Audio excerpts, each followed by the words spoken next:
Welcome back sa ating channel. Naging mainit nga sa pindi umano sa mundo ng social media ang tila kababalaghan na nga na ginagawa ni Franz Castro at ni Romualdez na ito. Dito nga natin makikita mga kaibigan na matapang nga na isiniwalat ni Ka Eric at Ka Badoy ang kanilang mga kabalbalan na ginagawa. Dito nga natin makikita na talagang pinanghahawakan nga nila si Kuting ng Norte na ito. At tila nagpapauto naman, dito natin makikita na nasisira na ang pangalan ng mga Marcos dahil nga sa nakapalibot rin sa kanya. Ang nakapagtataka kasi bakit ang mga korap na opisyalis ang linuklok sa pwesto. Kaya naman hindi nga masisisi ng marami nasisihin si Kuting na ito dahil nagpapaalipin nga ito kay Lisa Smugs. Ngayon nga ay tila napapabayaan na ang bansang Pilipinas at ang nakakalungkot pa rito ay hindi nga ito nagsasalita at hindi nga nakikialam sa problema ng bansang Pilipinas. Matatandaan nga kasi natin sa naging katagan niya, ito ay talagang wala ng pag-asa dahil hindi nga raw siya makikialam sa problema ng kahit saan ahensya. Dito natin makikita na bakit ka pa tumakbo at bakit ka pa naging pangulo kung hindi ka rin lang pala makikialam sa mga problema ng bansang Pilipinas. Makikita natin dito na ginamit lang ang salitang unity at talagang umasa ang 31 million voters na bumoto sa kanya sa pagbabago ng bansang Pilipinas. Nagbago naman ang bansang Pilipinas. Ngunit ang pagbabago ay naging kurap ang mga opisyales at mga gamul sa pera at kapangyarihan. Well mga kaibigan, para nga sa karagdagang impormasyon, panoorin nga natin ang buong video. At kung bago ka lamang sa aking channel, huwag kalimutan i-click ang subscribe button at notification bell para lagi kang updated sa ating mga bagong video. At para sa sulit viewers natin dyan, maraming salamat sa walang sawang pagsuporta. Na nagbunyi ang mga kaalyado sa Kongreso na nagmaniobra sa ganitong karumi na political maneuver. I'm talking about the CPP, NPA, NDF na mga party list. Una din silang namalakpak na sabi ni Raul Manuel, ni Arlene Brosas at ni Franz Castro, epektibo daw ang tagumpay ng mamamayan sa pag-atake na mapigilan ang confidential fund at security fund ni Vice President Sara Duterte. Kung kaya, ang mga taong bayan daw ay nagalit sa kanya. No, that is not true. Ibig sabihin, ito po ay calculated, ito po ay isang survey instrument na ang layunin ay propaganda. At ang makikita natin na pattern na nagbibenepisyo dito ay ang mga kalaban ng Estado sapagkat nagkakaroon ng pagbabangayan, paghahatian ang mga nangungunang opisyal ng ating bayan, which should be the reminder now to Speaker Martin Romualdez. Reminder po Speaker Martin Romualdez, makinig po tayo, no? Makinig po tayo kay Eric para po matuto tayo. Wag po kayong wag po kayong masyadong wag kayong masyadong nagsasaya, no? Lalo na yung mga makaliwa. Itong mga makabayan block, no? Masyado kayong nagsasaya dahil bumaba po ang rating ni Vice President Sara Duterte. Wag po tayong masyadong masaya, Hindi pa tapos ang laban. Maaga pa. I take a contra-review kasi ako tingin ko hindi mahalaga ang mga surveys at this point. Hindi naman natin siya ibinoto, no? Ito mga ito, lahat sila. Hindi naman natin sila ibinoto para sa susunod na eleksyon.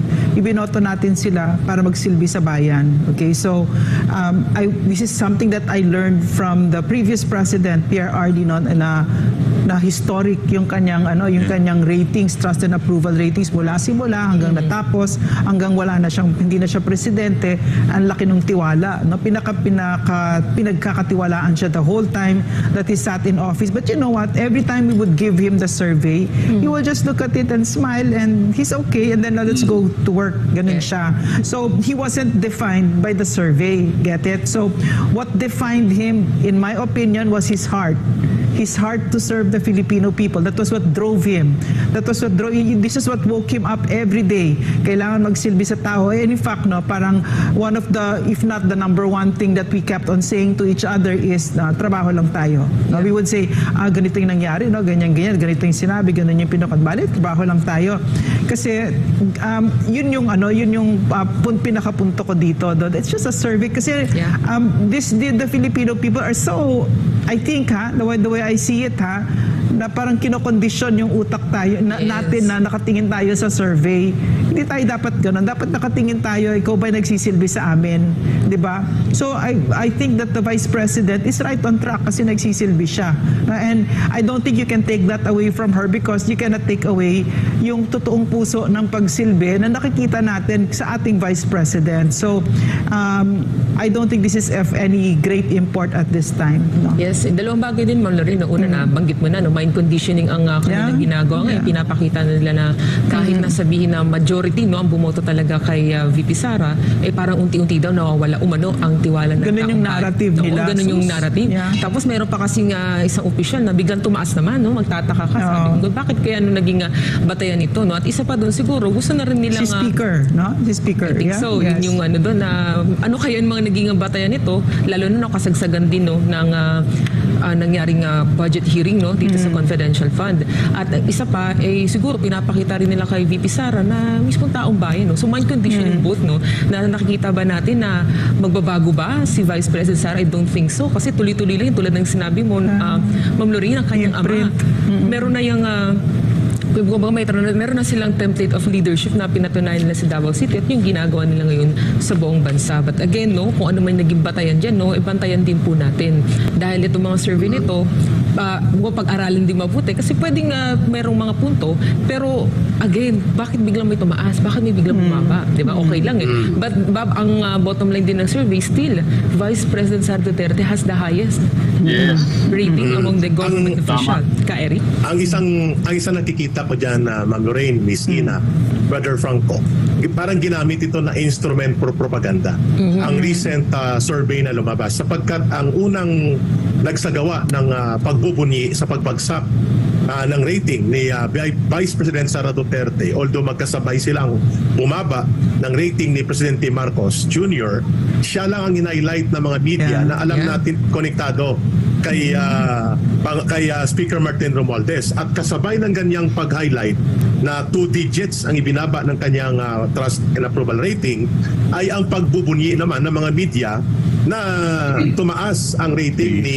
Martin Romualdez. Ibig sabihin, the correlation of pattern of the instrument of propaganda by using this Okta Research Survey is very imminent. And pangalawa, maliban sa propaganda ito para lamang ipagpapatuloy ang mind conditioning and public perception against kay Sara Duterte, which they started to attack during the budget deliberation, ay nakita din natin na nagbunyi ang mga kaalyado sa Kongreso na nagmaniobra sa ganitong karumi na political maneuver. I'm talking about the CPP, NPA, NDF na mga party list. Una din silang namalakpak na sabi ni Raul Manuel, ni Arlene Brosas at ni Franz Castro, epektibo daw ang tagumpay ng mamamayan sa pag-atake na mapigilan ang confidential fund at security fund ni Vice President Sara Duterte. Kung kaya, ang mga taong bayan daw ay nagalit sa kanya.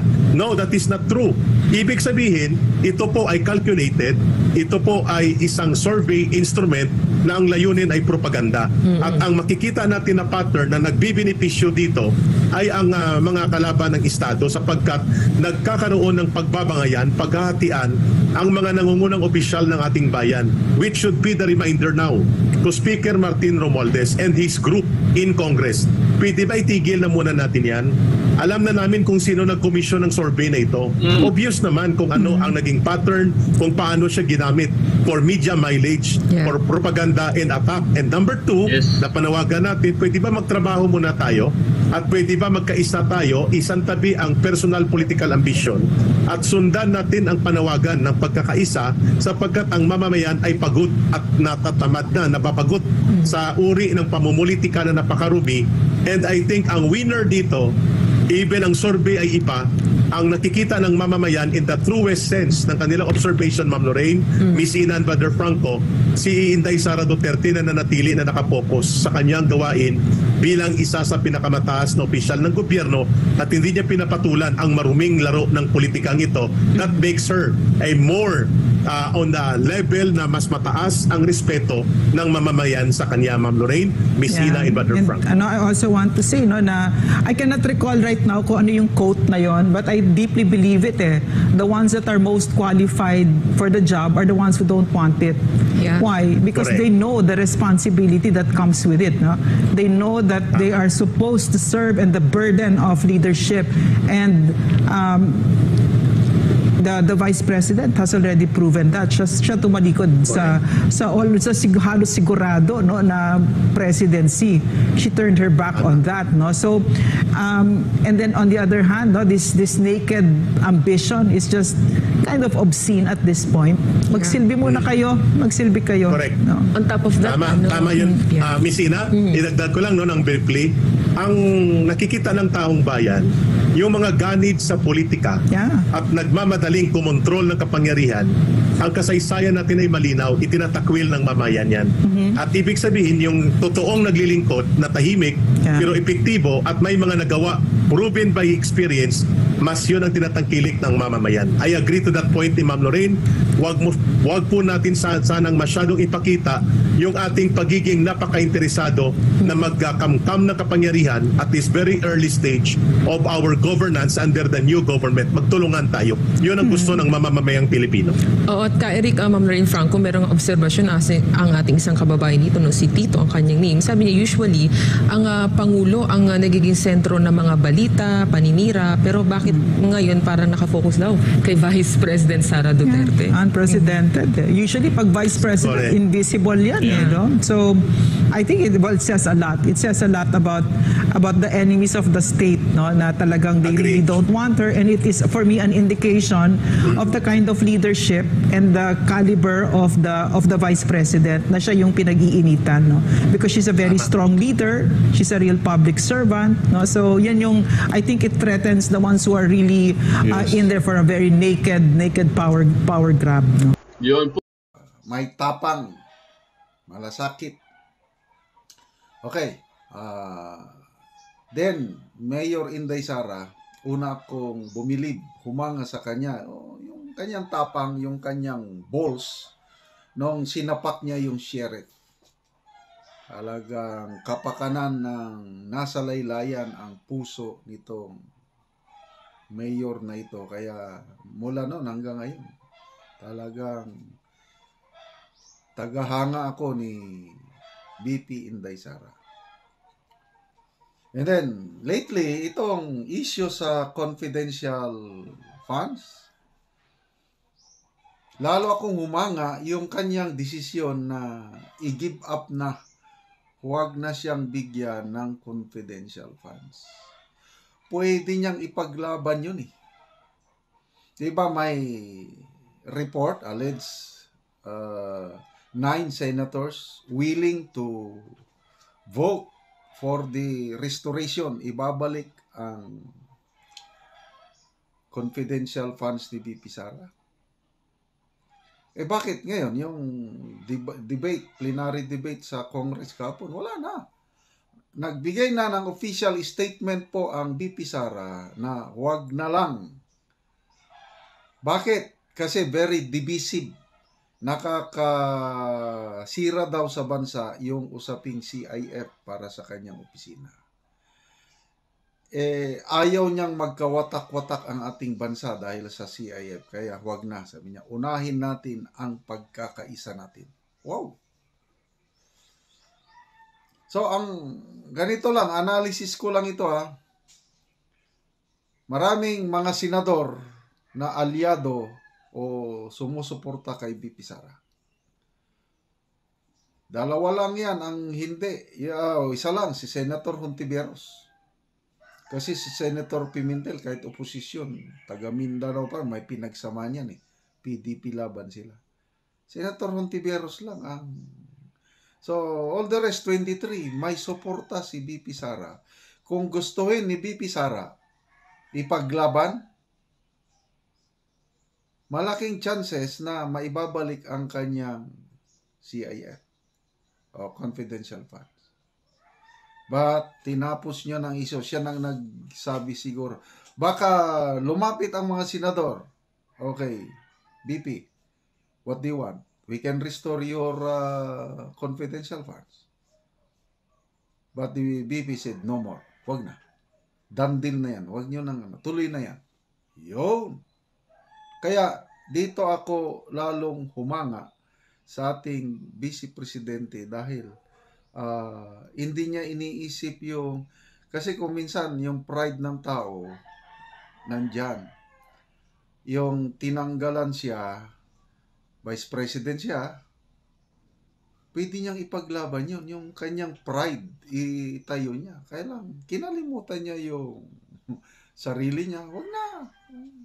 Mas unahin natin ang ating pagkakaisa. O, di ba? O, sige. Maligaya na si Speaker Romualdez. Natanggalan niya ng CIF si VP Sara. But take note, ang taong bayan nagmamasid. So, lalo akong humanga. With balls talaga. Okay? So, ito naman si Senator Amy. Bakit sinasabi nating may balls? Yung latest niyang pahayag. Kasi, ang pinsan niya na mismo, Speaker of the House, binanatan si FRRD sa Kongreso. Lalabanan daw ng mga lawmakers ang ating Tatay Digong. So, isa lang ang tumayo. Meron bang politiko natin ngayon? Senators, kahit nga si Senator Bato, tahimik eh. Senator Go, tahimik. Senator Amy lang nagbigay ng pahayag na loyalista siya ng mga Duterte dahil malaking utang na loob itong Marcos family sa Presidenteng Duterte dahil sa pagpapalibing ng kanilang tatay sa libingan ng mga bayani. Doon ako bumilib lalo kay Tatay Digong nung pag-upo pa lang niya. Upo siya July. Anong buwan ba yun? October ba o November? Pinalibing kagad. Tapos ng usapan.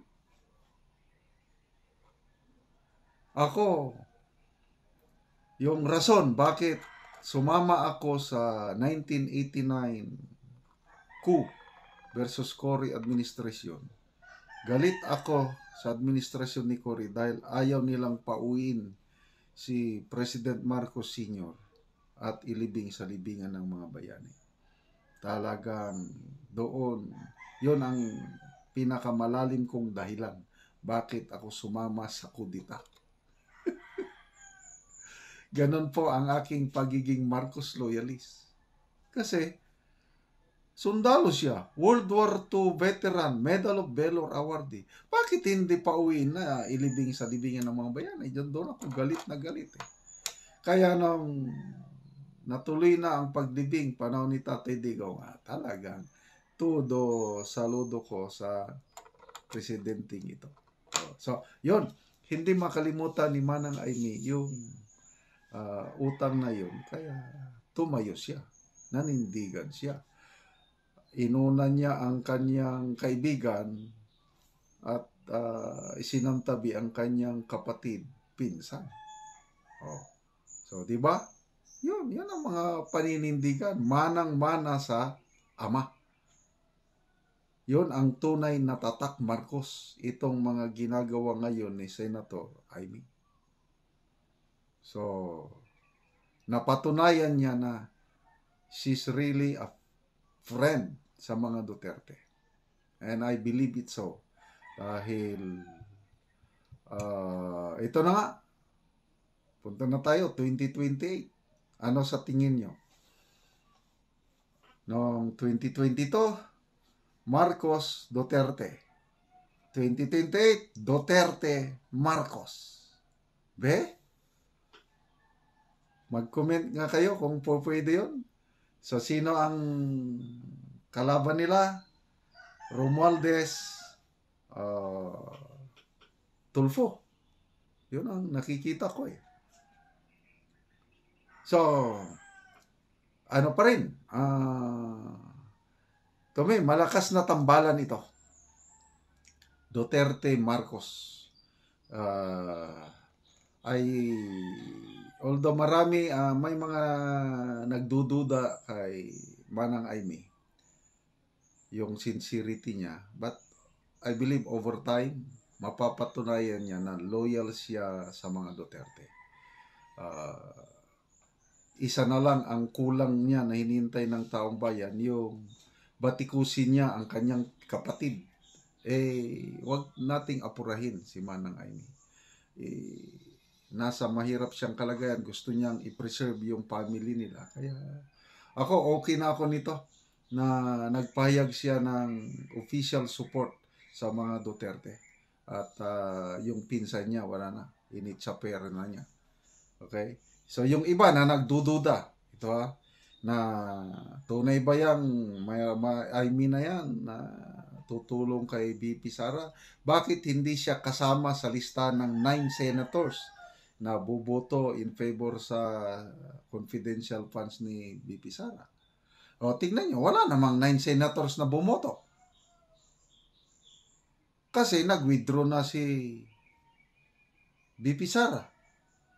Kung totoo man na may 9 senators, baka alam na dahil palaging nag-uusap yan, Aimee Sara. Baka alam na beforehand ni Senator Aimee na hindi ipaglalaban ni VP Sara ang kanyang CIF. Kaya bakit pa siya makisali doon sa 9 senators na bubuto? Dahil yung kaibigan niya, ayaw niya.